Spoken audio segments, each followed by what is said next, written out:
Hello students. So today this video is on the numerical, which is based on generally the graph pattern which used to come in 9th and 11th. In both the classes आपको ये graphical methods के numerical बहुत useful होते हैं और मेरे जो last 9th और 11th के वीडियोस हैं उसमें मैंने motion in a straight line he cover किया है, तो उसी पर बेस्ड हम ग्राफ पे आज कुछ क्वेश्चन देखेंगे. सो सी सम बेसिक क्वेश्चन से पहले हम स्टार्ट करते हैं. ये हमारे पास एक ग्राफ गिवन है क्वेश्चन में और क्वेश्चन क्या कह रहा है कि speed time graph of a moving particle is shown to you. You have to calculate the first. आपको क्या निकालना है? The first point is you have to calculate the distance by the particle 0 to 10 second. Distance हमको calculate करना है और timing दिया है 0 से 10 second के बीच में. This is the first thing that we have to calculate. Second वो बोल रहा है average speed निकालिए. The second thing is we have to calculate is average speed in the same time interval.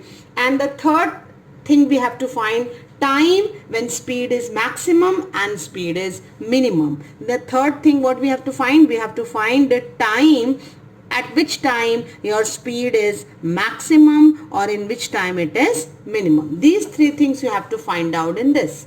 Now 0 से 10 seconds में अगर आपको सिर्फ distance निकालना है तो I know that speed time graph में अगर distance find out करना then I have to find the area.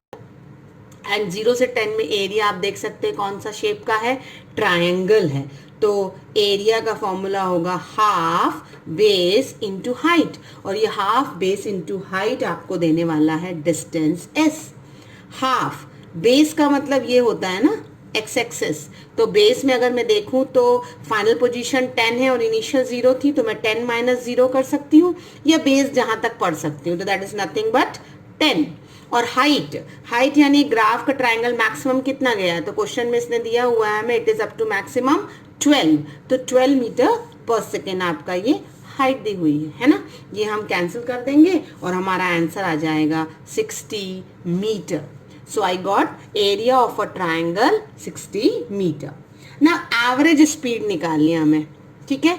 Average के लिए हमारा फॉर्मूला क्या कहता है, जब हम एवरेज स्पीड की बात करेंगे तो that is total distance upon total time, isn't it.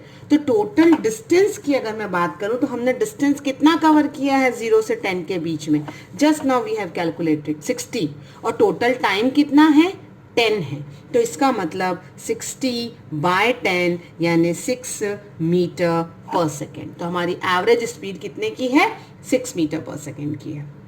अब मुझे निकालना है टाइम कि कब हम मैक्सिमम थे और कब हम मिनिमम थे. तो अगर मैक्सिमम की बात करूं मैं ग्राफ में, तो जब हम 0 पर थे मतलब टाइम हमारा 0 है तब हम मैक्सिमम थे 12 मीटर पर सेकेंड स्क्वायर के हिसाब में मीटर पर सेकेंड से, और जब टाइम 10 पे है तब भी हमारा जो है वो क्या है, सॉरी जब हम 0 पर हैं तब हम मिनिमम हैं और जब 10 पर हैं तब हम मिनिमम हैं. मैक्सिमम सिर्फ हम 5 सेकेंड्स पर हैं जब हमारी स्पीड है 12 मीटर पर सेकेंड.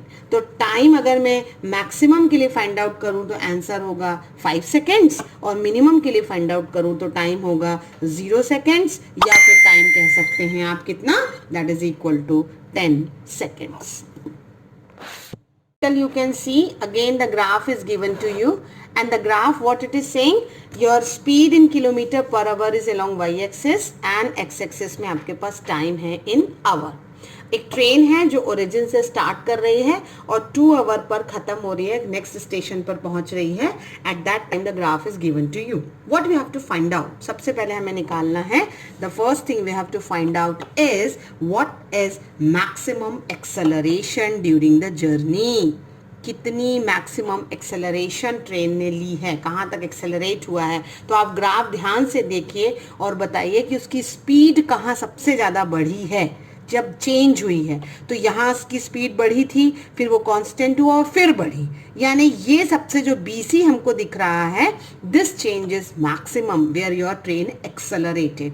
तो यहाँ पर मुझे याद है, अगर मुझे स्लोप निकालना है तो I have to plot a triangle, और अगर मैं BC निकालना चाहूँ तो it is nothing but a slope BC। आपको याद होगा लास्ट वीडियो में हम पढ़ चुके हैं, it is tan theta height upon base. Height कितने की है, मान लीजिए मैं नाम दे देती हूँ समथिंग लाइक ABCD है, तो we can take it G, तो it is nothing but GC by base is BG।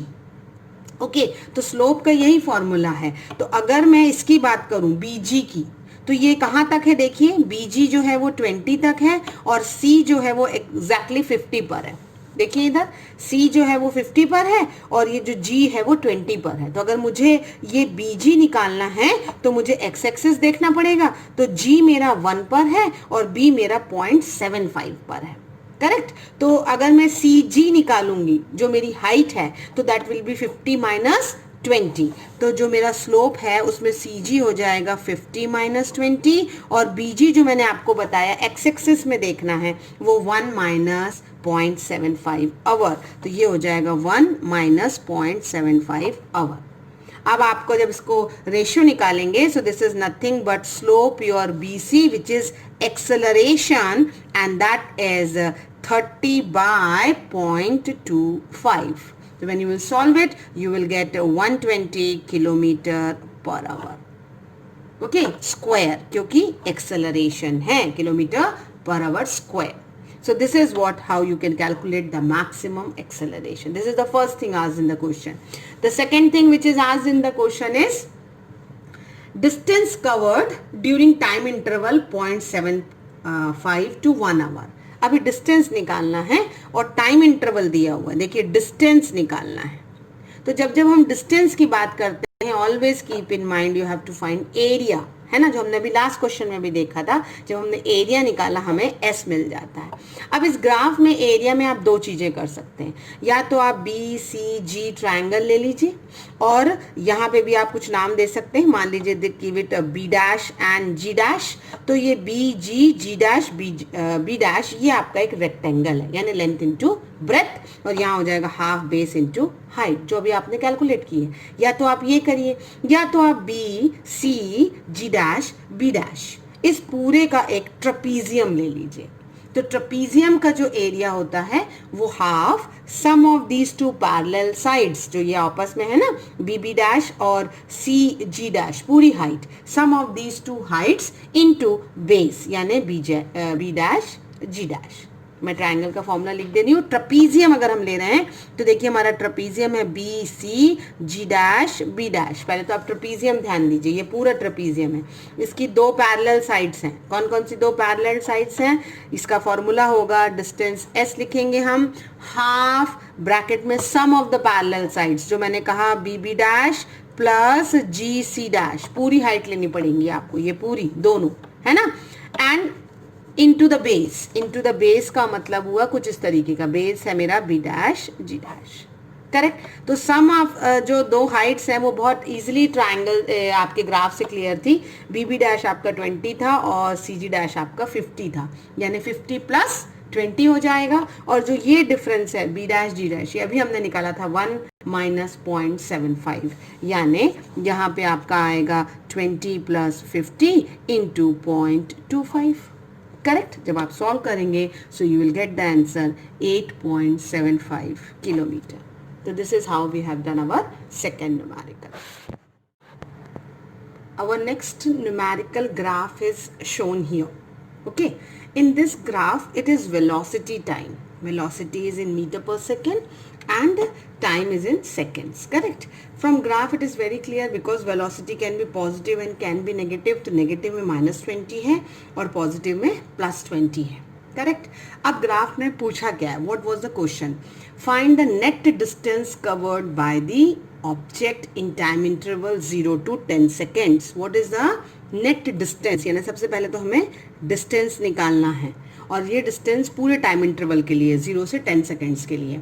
और second I have to find the displacement, यानी डिस्टेंस और डिस्प्लेसमेंट दोनों ही कैलकुलेट करनी है।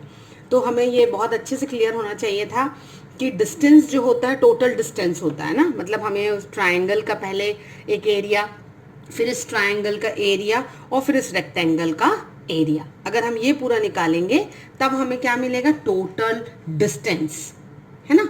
लेकिन अगर हमने देखा कि ये नेगेटिव भी जा रहा है तो in case of negative I have to subtract the thing because it is displacement can be positive can be negative. देखिए अब कैसे करेंगे। तो टोटल डिस्टेंस की अगर मैं बात करूं तो मैंने पहले ही आपको बता रखा है इट इज एरिया। तो पहला मैं एरिया देखिए ये वाला ट्राइंगल ले रही हूँ, ये जो 20 सेकेंड पर हाइट है और बेस जिसका 6 तक है, तो कितना होगा, half base into height, base is of 6, height is of 20, ठीक है। तो ये हो जाएगा हाफ बेस मतलब 6 और हाइट यानी 20 प्लस दूसरा ट्राइंगल में देखिए -20 है, बट इसे हम 20 ही करेंगे क्योंकि distance can not be negative, तो इसलिए हम इसे 20, और ये बेस कितने का है, ये इतना बेस लेना पड़ेगा यानी 8 - 6 यानी 2 हो गया। तो ये हो जाएगा हाफ 8 - 6 यानी 2 और इंटू 20, करेक्ट। प्लस अब मैंने ये रेक्टेंगल है, रेक्टेंगल में जो लेंथ और ब्रेथ है, तो अगर मैं ब्रेथ देखूं तो ये यहाँ 10 तक गया हुआ है, करेक्ट, और ये बेस देखूंगी तो 10 - 8, तो ये जो मुझे ये जो आपकी लाइन है ये मुझे कहाँ मेजर करनी है, अलोंग वाई एक्सिस मेजर करनी है, तो ये 10 दिया हुआ है ना। लेंथ इनटू ब्रेथ में आपकी ब्रेथ कितनी है, 10 की है, और लेंथ कितनी है 10 - 8 यानी 2 की है, तो यानी प्लस के बाद कितना हो जाएगा 2 × 10, so you can solve it, और आपको जो डिस्टेंस टोटल मिलेगा that is 100 metre after solution.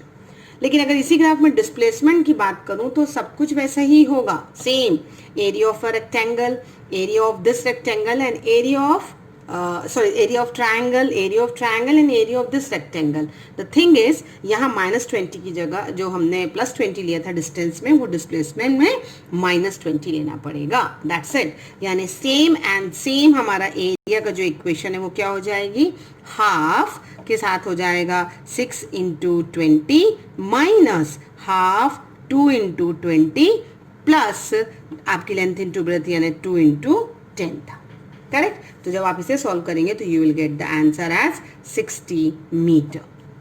This is how you have to calculate distance and displacement in the curve. In next question what it was given, see this is a velocity time graph is given to you. बहुत ही simple question है, उसने velocity time graph दिया है, आपको study करना है और इसका एक्सेलरेशन टाइम ग्राफ बनाना है, ठीक है। तो जैसे वेलोसिटी पॉजिटिव नेगेटिव होती है वैसे एक्सेलरेशन भी पॉजिटिव नेगेटिव होगा। अब ग्राफ को अपन स्टडी करके देख सकते हैं कि स्पीड पहले 0 थी और बढ़कर a तक जब पहुंची है तो 20 दिया हुआ है ग्राफ में, 20 मीटर पर सेकेंड, और टाइम हम देख सकते हैं 2 और 3 के बीच में है यानी 2.5 है, करेक्ट। फिर वो कांस्टेंट वेलोसिटी के साथ चला इसलिए ग्राफ स्ट्रेट लाइन पर है। एंड देन कम्स BC का मतलब स्लोप नीचे है यानी डी एक्सेलरेट हुई है बॉडी, और डी एक्सेलरेट में 7 - 5 यानी 2 का यहाँ मुझे बेस दिख रहा है, और जो डी एक्सेलरेट हुई है वो 20 से ही डी एक्सेलरेट हुई है, करेक्ट। तो डी एक्सेलरेशन का मतलब रिटार्डेशन, यानी ये वाला जो कर्व आएगा, जो BC स्लोप आएगा वो क्या आएगा, that will be negative, and OA जो स्लोप आएगा दैट विल बी पॉजिटिव, क्योंकि एक्सेलरेशन जो है वो हम स्लोप से निकाल सकते हैं। तो अगर मैं यहाँ स्लोप OA का देखूं, if I want to find out OA the slope, then it was height upon base. Height कितने की है हमारी, 20 की है, और बेस कितने का है, जो मैंने अभी आपको कहा 2.5 का है। So when I will solve it I will get the answer as 8 metre per second square. This is acceleration. और जब मैं डी एक्सेलरेशन की बात करूं यानी यहाँ वाले BC स्लोप की बात करूं तो इसमें भी हाइट अपॉन बेस, हाइट तो मेरा 20 का ही है लेकिन बेस जो है वो 7 - 5 का है यानी 2 का है, तो this will be -10 metre per second square. Minus क्यों आया, क्योंकि कर्व जो है वो रिटार्डिंग दिखा रहा है। अब मुझे इसका एक्सेलरेशन टाइम ग्राफ बनाना है, तो टाइम तो मेरा x एक्सिस में ही है, नो प्रॉब्लम, है ना, लेकिन पॉजिटिव नेगेटिव है इसलिए मैंने दोनों कोऑर्डिनेट में ग्राफ बनाया है। तो टाइम जो था हमारा कहाँ से कहाँ जा रहा है, वैरी कर रहा है, 7 तक है ना, तो हम 0 + 5 और +10 ले सकते हैं, करेक्ट। और यहाँ पे हम ले सकते हैं -5 और -10 ले सकते हैं, क्योंकि 7 तक हमको लेके जाना है।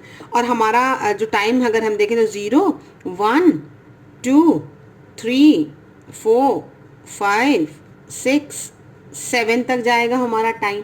तो हमने देखा था कि 2.5 टाइम पर 8 मीटर पर सेकेंड स्क्वायर का एक्सेलरेशन है। तो 8 के थोड़े ही नीचे हम एक लाइन ले सकते हैं जो 2.5 पर आकर मिलेगी। सो आई थिंक एक रफ आइडिया हमारे ग्राफ का कुछ ऐसा होगा, करेक्ट, जहां हमें यहाँ 8 मीटर पर सेकेंड स्क्वायर का 2.5 पर आपको एक्सेलरेशन मिल रहा है। और जब हमारा टाइम कितना था, 5 था, क्वेश्चन के हिसाब से 5 था, तो हमारी बॉडी जो है वो 7 तक डी एक्सेलरेट हो गई थी, करेक्ट। तो 5 से हम डी एक्सेलरेशन कहाँ तक लाएंगे, हमारा 10 तक था, यानी -10 तक हम पूरा ला सकते हैं। तो 5 वाले पॉइंट से हम कहाँ तक लाएंगे, देखिए हम -10 तक ला सकते हैं पूरा नीचे, और उसको फिर डी एक्सेलरेट यानी 7 की तरफ ले जा सकते हैं, क्योंकि 7 तक हमने डी एक्सेलरेशन निकाला था। तो यहाँ हमारा ए जो है वो -10 मीटर पर सेकेंड स्क्वायर है। So this is I have plotted AT graph by giving the VT graph, और यहाँ हम एक्सेलरेशन जो है वो मीटर पर सेकेंड स्क्वायर में y एक्सिस में मेंशन कर सकते हैं। आई होप आपको क्लियर होगा। मैंने कुछ बेसिक ग्राफ के क्वेश्चंस किए हैं, रेस्ट ऑफ द क्वेश्चंस मेरे नेक्स्ट वीडियो में रहेंगे। Thank you.